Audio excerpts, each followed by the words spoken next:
7 jours au Sénégal. 7 jours en Afrique et dans le reste du monde. Rétro 7. Élise Emmanuel Senghor.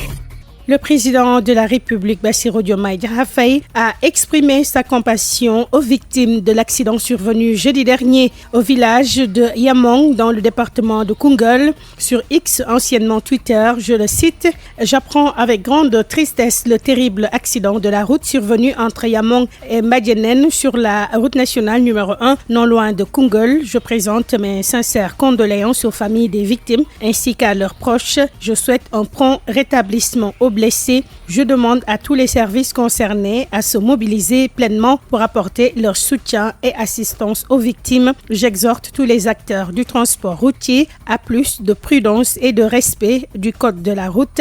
J'instruis les différents services de l'État à veiller au respect des normes techniques des véhicules et des règles de la sécurité routière. » Fin de citation. Le bilan de l'accident, on le rappelle, une dizaine de morts et une cinquantaine de blessés. Le président de la République a reçu lundi dernier le président du Conseil européen Charles Michel, un tête-à-tête durant lequel les deux hommes ont discuté d'une collaboration approfondie entre le Sénégal, l'Europe et la communauté internationale en général. Le président Faye aspire à un partenariat repensé, rénové et fécondé par une vision partagée d'un ordre international plus juste, reflétant les réalités du monde actuel. Le chef de l'État a également abordé les priorités du Sénégal axé sur un modèle économique endogène d'industrialisation avec le secteur primaire comme point de départ. Je vous propose d'ailleurs de l'écouter au micro de la télévision nationale. Nous avons discuté de coopération multiforme entre l'Union européenne et le Sénégal. J'ai exprimé au président Michel mes remerciements pour le soutien constant de l'Union européenne à notre pays dans plusieurs domaines de coopération tels que l'eau, l'énergie, l'agriculture, la santé, le transport, le numérique, la jeunesse et l'emploi. Il est vrai que la coopération est dense et multiforme, mais ensemble, nous voulons bâtir un partenariat repensé, rénové et fécondé par une vision partagée d'un ordre international plus juste et reflétant les réalités du monde actuel. Un partenariat adapté aux mutations et apte à soutenir la dynamique novatrice que nous voulons imprimer à nos relations. Les amis et partenaires du Sénégal sont invités à nous accompagner dans la réalisation de notre programme pour un Sénégal souverain, un Sénégal juste, un Sénégal prospère dans une Afrique en progrès. J'ai également évoqué avec le président Michel nos priorités qui s'articule autour d'un modèle économique endogène d'industrialisation avec comme rampe de lancement le secteur primaire, à savoir l'agriculture, l'élevage, la pêche, mais aussi le renforcement des infrastructures économiques telles que les chemins de fer, l'électrification, les télécommunications et les réseaux routiers. La réduction graduelle du déficit budgétaire est aussi une priorité pour le gouvernement. Comme vous le savez, elle passera par l'amélioration de la qualité des dépenses publiques, une fiscalité plus efficace pour une meilleure mobilisation des ressources intérieures, un mécanisme de paiement de l'impôt là où se crée la richesse et une lutte contre les flux financiers illicites. Coopération avec le Sénégal, le vice-président de la République de Sierra Leone, Mohamed Julde Diallo, a eu une séance de travail avec le Premier ministre Ousmane Sonko. L'objectif étant de consolider les acquis d'une coopération multiforme, une rencontre qui a permis de passer en revue les différents accords. C'est que le potentiel est énorme puisque la République de Sierra Leone est un pays réputé dans la production de minerais comme le fer. Les deux pays entendent par ailleurs réactiver la commission mixte paritaire. Nous écoutons le Premier ministre Ousmane Sonko au micro de la télévision nationale. Avec la République sœur de Sierra Leone, le Sénégal entretient des relations très profondes des accords de coopération depuis le premier accord, celui de 1971 sur la coopération culturelle, le second accord de 1978 sur la coopération dans le domaine du trafic aérien et le dernier accord de 2008 qui a instauré la commission mixte paritaire qui malheureusement ne s'est pas régulièrement réunie. Regretter mutuellement en tout cas que malgré ces accords, la coopération n'ait pas été suffisamment développée. Et vous savez très bien que nous avons une conception à la fois souverainiste et panafricaniste de ce que doit être notre politique.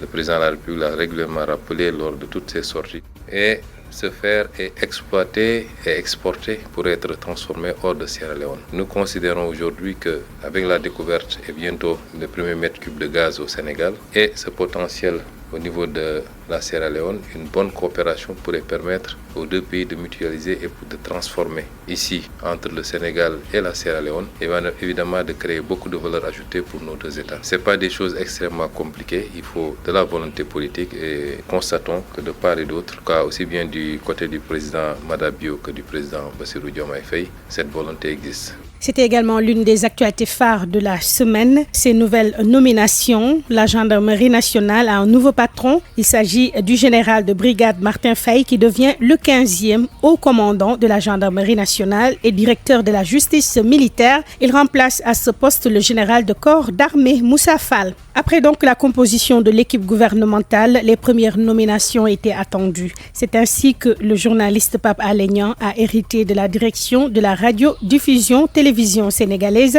Waly Diouf Bodian, nouveau directeur général de la Société nationale du port autonome de Dakar. Fadilou Keïta, patron de la Caisse des dépôts et consignations. Cheikh Mamadou Abdoulaye Dièye est nommé directeur général de l'aéroport international Blaise Diagne de Diass. Rétro 7. Et on boucle Rétro 7 avec cette situation des droits humains au Sénégal en 2023. Amnesty International décrit un tableau noir. Dans un rapport publié mercredi dernier, Amnesty International a passé en revue les violations portées sur les libertés individuelles et collectives.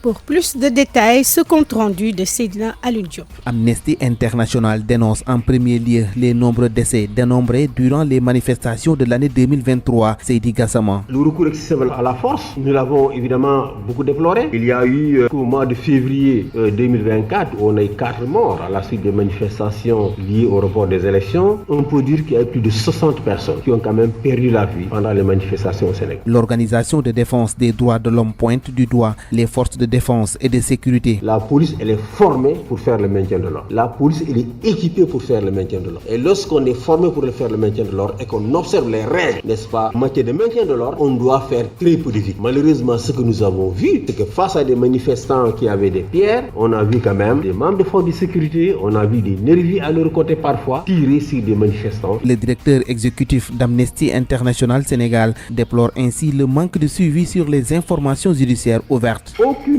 information judiciaire ouverte au sujet de ces décès n'a connu de suite. Aucune. Ce que je peux dire de façon sûre, c'est que pour toutes ces victimes, nous nous sommes assurés à ce qu'il y ait des expertises médico-légales. Nous avons insisté, parfois nous-mêmes, nous avons commis des médecins légistes pour assister les familles lorsqu'il y avait des contestations sur les autopsies. Amnesty International Sénégal a publié son rapport d'activité sur la situation des droits de l'homme au Sénégal pour l'année 2023. Le directeur exécutif de l'ONG a aussi réitéré son désaccord à la loi d'amnistie instaurée par l'ancien président Macky Sall. Parce qu'elle est une garantie d'impunité, une garantie de répétition justement des crimes qui ont été commis par les membres des forces de défense et de sécurité. Merci à tous d'avoir écouté Rétro 7 présenté par Élise Emmanuel Senghor, préparé et réalisé par Aaron Diouf avec la coordination de Ibrahim Sadi et Ousmane Beng. Merci également à l'équipe digitale de la RTS qui nous permet d'avoir en ligne Rétro 7. Je vous remercie et vous donne rendez-vous dimanche prochain. Rétro 7, l'essentiel de l'actualité de la semaine avec la rédaction de Radio Sénégal.